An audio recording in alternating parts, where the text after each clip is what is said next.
on Arirang News. South Korean President Yoon lands in New York for the UN General Assembly, kicking off his trip by holding an array of bilateral talks with world leaders focused on economic diplomacy and ramping up support for Busan's bid for World Expo 2030. The United States warns it'll work with the international community to hold North Korea and Russia accountable should they violate UN Security Council resolutions. Seoul summons the Russian ambassador to Korea, urging Moscow to immediately suspend any sort of defense cooperation with the North. The OECD revises down its growth outlook for the global economy next year, mainly due to countries' tightening policies to fight inflation and China's economic woes. But it upgrades the Korean economy's projected growth in 2024.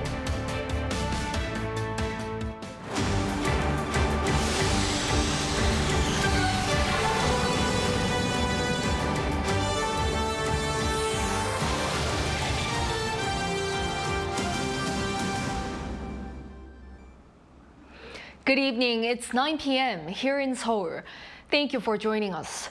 We start with President Yoon at the UN General Assembly. After his arrival in New York, President Yoon kicked off his trip with a series of bilateral talks with world leaders discussing economic cooperation and ramping up support for Busan's bid to host the World Expo 2030. He's set to meet around 40 of his counterparts during the 5-day visit. Our presidential correspondent Kim Do-yeon reports from New York. President Yoon is utilizing the UN General Assembly visit to New York to meet with as many leaders on the sidelines as possible to request support for Busan's bid to host the World Expo 2030. At 10 a.m. on Monday, he landed at John F. Kennedy Airport and went straight to meet his Sri Lankan counterpart for talks, which was followed by summits with San Marino, Burundi, the Czech Republic, Denmark, and Montenegro, among others. By just 7 p.m., he had met with 8 leaders. The meetings will have a repeated message requesting support at the BIE. But understanding the broader bilateral context is vital for Yoon during these meetings in order to use the opportunity to broaden South Korea's multilateral diplomacy. For instance, the meeting with San Marino marked the first talks between its leadership and a South Korean president. They discussed enhancing tourism cooperation. Similarly, in the meeting with the Czech Republic, they focused on energy and infrastructure, particularly hydrogen energy and trains, areas where the Czech Republic is seeking collaboration with South Korea. Yoon also discussed climate change with countries including Denmark, a long-standing ally since the establishment of the Green Growth Alliance in 2011. Additionally, several countries acknowledged South Korea's significant role in ensuring stability in the Asia-Pacific region through security cooperation. If all goes to plan for his stay until Friday, he's set to meet with around 40 leaders. That's not to say sideline summits are the only items on the president's schedule. He'll also meet with UN Secretary General Antonio Guterres and will attend a reception hosted by US President Joe Biden. Wednesday is a big day, as Yoon will be delivering his speech at the UN General Assembly. He also returns to NYU's Digital Vision Forum on Thursday, before wrapping things up here on Friday. Kim Do-yeon, Arirang News, New York. While President Yoon is in New York, a former South Korean ambassador to the United Nations spoke to Arirang News, highlighting why the leaders push to expand Seoul's role in global peace, development, and digital principles is a welcoming initiative. Our correspondent Oh Soo-young has his remarks. South Korea has a crucial role to play in a world that faces continuous threats and challenges that leave the most vulnerable people in society even further behind. That's according to South Korea's former ambassador to the United Nations, Yoon, who also served as president of the UN Economic and Social Council. Ahead of President Yoon Suk-yeol's address to the General Assembly, all raised the urgency of advancing key 2030 agendas, including the Sustainable Development Goals to end extreme poverty and the Paris Climate Agreement on reducing carbon emissions. He says time is running out. The implementation of the SDGs has been negatively affected by the COVID-19 pandemic, as you know. For example, the global population below the poverty line, which had been going down since the Millennium Development Goals, started to grow again for the first time in 20 years. Or underscored the humanitarian crisis in Myanmar as an example, having visited the Rohingya refugee camp in Bangladesh last month, which is the world's largest with about 1 million refugees, half of whom are children under 18. The number of refugees and displaced people in the world keeps growing, with more diverse factors causing their hardship, such as wars, climate crises, and natural disasters. Or endorses Ho's growing commitment to official development assistance, which will see a 44% increase in next year's budget. He said the beneficiary-turned-donor country can now increase the quality as well as the quantity of its contributions. This includes President Yoon's push to set global standards on digital access, rights, usage and development. Standardization will also help to enable many developing countries in the world to gain access to the global market and to position themselves on an equal footing with the developed economies. This, I hope, will in turn contribute to bridging the digital divide globally, which is an important target of the United Nations and other international bodies. Or chairs Save the Children Korea, which has provided tablet PCs and online education to increase access to quality learning, as well as aid for children in conflict-ridden Myanmar and Ukraine. Despite the growing number of common challenges, Or says global cooperation has also suffered setbacks due to reasons that include rising nationalism. Countries like South Korea should be more active in promoting global cooperation, because as a middle power, we benefit more from a stable and rule-based world based on global governance provided by multilateral institutions. For example, when the war in Ukraine is over, I think there will be a serious debate on the big loopholes we have in the current peacekeeping mechanism. I hope South Korea can play a leading role in such a debate, not least because we will be a member of the Security Council for the next 2 years. President Yoon on Wednesday will push for Ukraine's peace and reconstruction and outline his plan to address global gaps in development, climate and digital transformation in his vision to make Seoul a more responsible actor in the international community. 오수영, Arirang News, New York.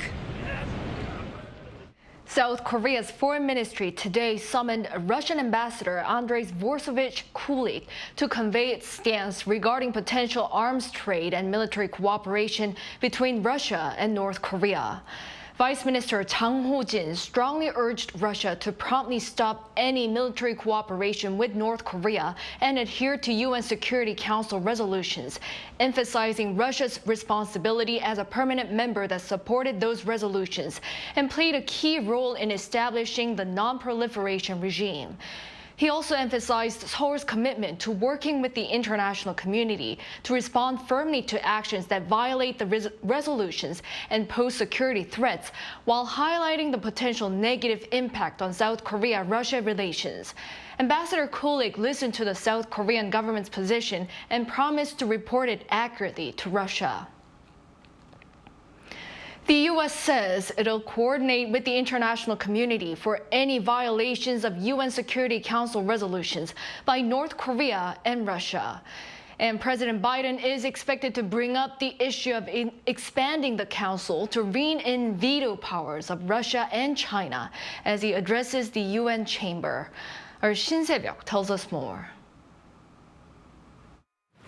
The U.S. has said it will discuss ways to hold North Korea and Russia accountable with the international community if the two sanctioned regimes violate UN Security Council resolutions.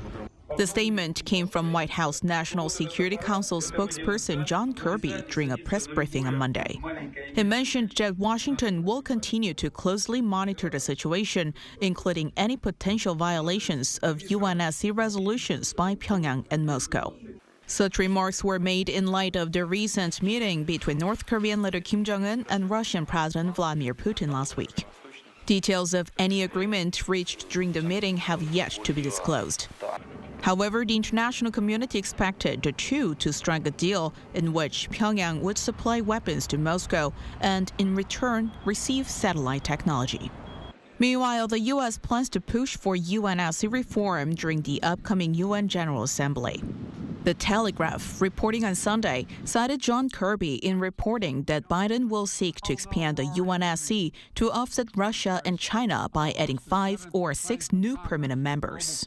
The move, according to Kirby, aims to create a more quote-unquote inclusive and comprehensive council. Currently, there are 5 permanent members: China, Russia, the US, the UK, and France. Possible new members include India, Brazil, Germany, Japan, and South Africa. However, an amendment to the UN Charter is needed to add more permanent members, and this could be vetoed by either Beijing or Moscow, as each of the permanent members holds veto power. 신세벽, 아리랑 뉴스. High-level officials from South Korea, China, and Japan are set to meet in Seoul next week to hold talks on trilateral cooperation. Seoul's foreign ministry on Tuesday said that Deputy Foreign Minister Chung Byung-won will meet with his Chinese and Japanese counterparts on the 26th. The three sides will discuss various matters related to three-way cooperation as well as future direction. A foreign ministry official hinted at the possibility of a trilateral summit by the end of the year, adding that a foreign ministerial meeting would come before a potential summit. The last three-way summit was held in 2019. A prisoner swap deal that was months in the making has been completed between the U.S. and Iran following the release of Iranian funds frozen in South Korea under U.S. sanctions. Seoul hopes for better relations with Tehran, while Washington thanks Seoul for its role in its hostage release. Our Choi Min-jung reports. The United States and Iran have completed a rare prisoner swap deal after billions of US dollars of Iranian funds frozen in South Korea were released. In a statement on Monday, US President Joe Biden said 5 Americans are finally coming home. They had been in Iran for nearly a decade, detained on a number of allegations, including espionage. Separately, Iran's state-run media reported that 5 Iranians who had been charged with crimes in the US are now free. Citing sources, Reuters said the swap happened after both sides confirmed that around $6 billion of frozen Iranian assets were transferred from South Korea to Qatar, with Qatar being the mediator of the U.S.-Iran talks. Seoul's foreign ministry on Tuesday confirmed that the funds had been successfully transferred to Qatar. The money had been locked in South Korea due to sanctions imposed by the U.S. following its withdrawal from the Iran nuclear deal in 2018. It has become one of the main reasons behind South Korea and Iran's thorny relations, as Tehran has long been demanding that South Korea release the funds. That being said, South Korea expressed hopes to mend ties with Iran. The government hopes that relations between South Korea and Iran will further develop following the transfer of the frozen funds. However, there seems to be rising tensions as to how the funds will be used. Iran's foreign ministry claimed complete access to them, saying they would be used according to its needs. U.S. officials have stressed that the assets can be used only for humanitarian purposes, and that all transactions will be monitored by the U.S. Treasury Department. South Korea's foreign ministry has also underlined that the funds transferred to Qatar will be used for humanitarian uses, such as purchasing medicine. Meanwhile, Biden thanked South Korea and other countries involved for helping the detained Americans return home. U.S. Secretary of State Antony Blinken also thanked South Korea for its close coordination and partnership. Choi Min-jung, Arirang News. The Speaker of South Korea's National Assembly, Kim Jin-pyo, on Tuesday met with his counterparts from 5 Central Asian countries and vowed to find new areas of cooperation to achieve mutual growth. Kim met in Seoul with parliamentary speakers from Kazakhstan, Kyrgyzstan, Tajikistan, Turkmenistan, and Uzbekistan. Celebrating 31 years old of diplomatic relations, the speakers signed a joint declaration promising cooperation, especially in digital infrastructure, as well as continued exchanges between the parliaments. They held special talks on ways to cooperate on the economy and digital switchover. Speaker Kim also called for support for South Korea's bid to host the World Expo 2030 in Busan. The OECD has published its interim report on the world economic growth rate. It revises down its growth outlook for the global economy next year, mainly due to countries tightening policies to fight inflation and China's economic woes. But it upgrades the Korean economy's projected growth in 2024. Our An Sung-jin has the details. With a drop in consumer sentiment and a weekend rebound effect from China, the OECD has lowered the global economic growth rate for 2024 from 2.9% in June's report to 2.7%. In the OECD's interim economic outlook report released on Tuesday, the economic outlook for this year has projected some optimism since June's report, as countries such as the US, Japan, and Brazil displayed stronger than expected growth throughout the first half of the year. The world economy is expected to grow by 3% in 2023 before dropping to 2.7% in 2024. This rate has been further revised from June's projection of 2.9%. The OECD forecasted that growth projection is expected to remain low under tighter monetary policies. This is largely attributed to persistent core inflation, a sharper than expected slowdown in China, and increased volatility in the raw materials market, all of which pose a downward risk. World economies have been adjusting to the dropping growth rate as monetary policies become stricter with increased interest rates for new corporate and mortgage loans and rising debt. The OECD presented 3 suggestions for governments, including restrictive monetary policies for moderating inflationary pressures, fiscal policies that match spending pressures, and lowering trade restrictions. Meanwhile, South Korea has maintained its growth rate from June's report. The country's growth rate is projected as 1.5% in 2023 and 2.1% in 2024. The OECD mentioned that additional spending on the aging population also adds fiscal pressure on governments. As an aging country itself, South Korea will also need to build structural policy measures to ensure growth prospects. An Sung-jin, Arirang News. Korea's auto exports last month were the highest for any August, led by strong demand for eco-friendly cars. Our Park Gun-woo reports. The value of auto exports last month reached an all-time high for any month of August. According to a report by the Industry Ministry on Tuesday, South Korea's automobile exports in August came to a total of $5.3 billion, a 29% jump year-on-year. South Korea has been seeing increases in the double digits every month since July 2022. Thanks to healthy outbound shipments, South Korea produced more than 300,000 vehicles in August for the first time in a decade, despite the fact that auto companies usually shut down factories during the month for about a week.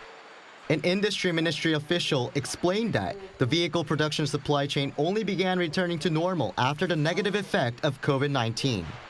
Strong exports were mainly due to high demand for eco-friendly cars, including electric and hybrid vehicles, which made up almost 1/3 of the total auto exports.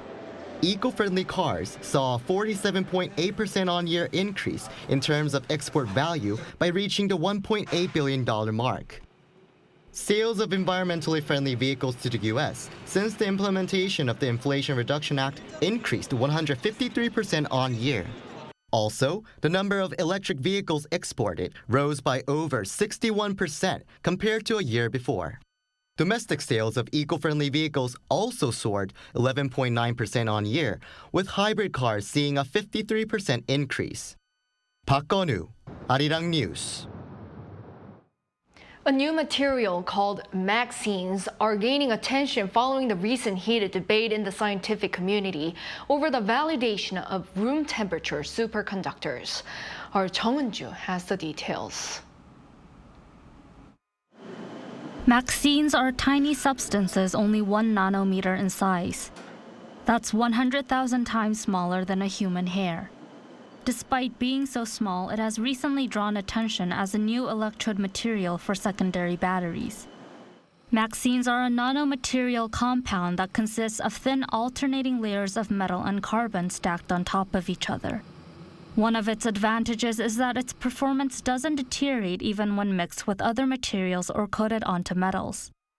MXenes are based on a compound called MAX, which was synthesized in 2011 and consists of natural metals, carbon, and aluminum. By adding various elements or molecules, a wide range of MXenes with different characteristics can be created. The most significant feature of MXenes is its high electrical conductivity.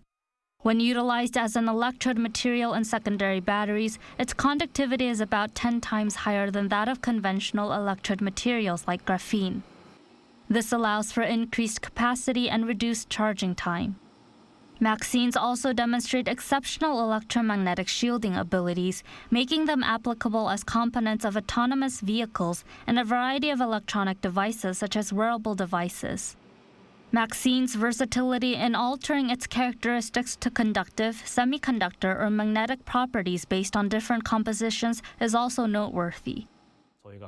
Depending on how we design atomic structures or elements, we can achieve various characteristics.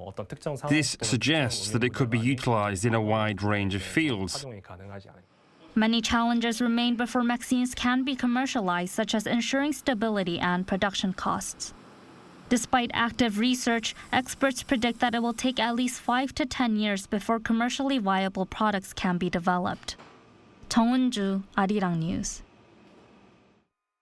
South Korea is going all out to support socio-economically vulnerable young people in the country by expanding its current measures and coming up with new types of assistance.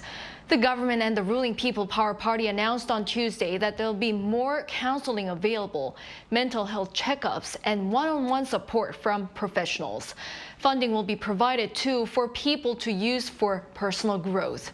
The help applies to the young who live in isolation, are in the low-income bracket, suffer from depression, and more. The aim is to see some change as early as next year. President Yoon, while on a trip to New York, has approved a motion seeking the arrest of the opposition Democratic Party leader Lee Jae-myung on corruption allegations. The motion was then sent to the National Assembly and is waiting to be put to a vote at the earliest plenary session. Our Kim Jong-sil reports. It did not take long for South Korean President Yoon Suk-yeol to approve a motion requesting National Assembly consent to arrest the leader of the Democratic Party. Yoon apparently gave the go online while on a visit to the U.S. to attend the UN General Assembly. This is the second time the president has approved such a motion after one in February that was rejected by Parliament. Since the ruling People Power Party's floor leader Yoon Jae-ok plans to hold an assembly group speech on Wednesday, the motion will likely be reported there and then put to a vote in Thursday's plenary session at the earliest. Democratic Party spokesperson Kim Han-gyu told reporters on Tuesday that the party was in shock at the president's swift decision, given there are many pages in the document. I want to express our surprise at how fast a consent to arrest motion can be processed. It couldn't have been easy to decide this fast, especially with the president abroad. Kim added that DP's leadership plans to meet many groups of lawmakers starting on Tuesday to discuss what to do if a vote takes place on Thursday. The ruling People Power Party, however, stressed that the rival party must not provide bulletproof protection for Lee. Many of the public will evaluate Democratic Party leader Lee Jae-myung's arrest issue from an objective and neutral point of view. I hope the Democratic Party faces the voting process with the public's cold gaze in mind. Earlier, the opposition party submitted a motion requesting the dismissal of Prime Minister Han Duck-soo as part of a request for governmental reform.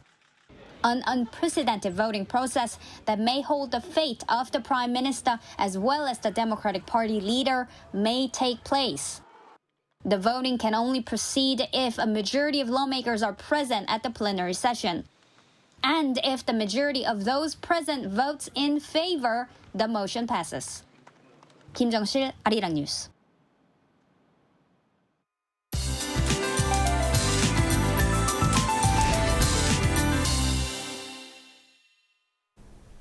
The nation will see autumnal showers tomorrow. With a cold rain, readings will get closer to what we see in the fall months. Morning temperatures will drop to 21 degrees and highs will get up to 24 degrees. This time, southern regions will be battered by heavy rainfall. Downpours are expected for the coastlines of Gyeongsangnam-do province with up to 150 millimeters in the forecast.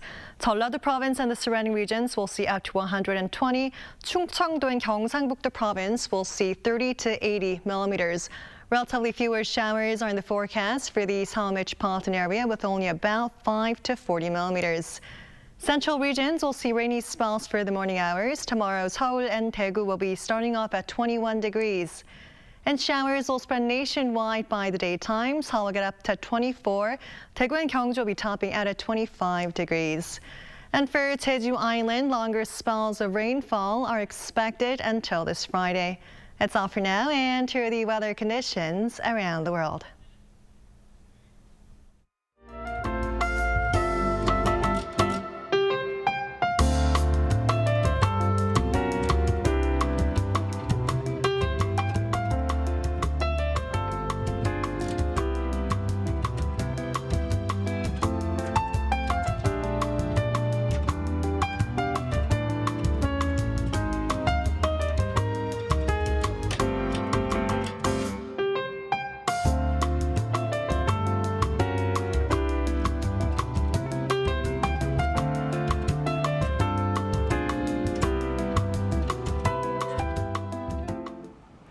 Well, that is all for tonight's newscast. Thank you for watching.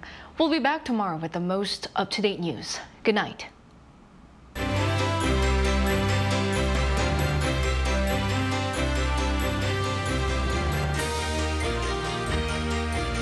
I'm live.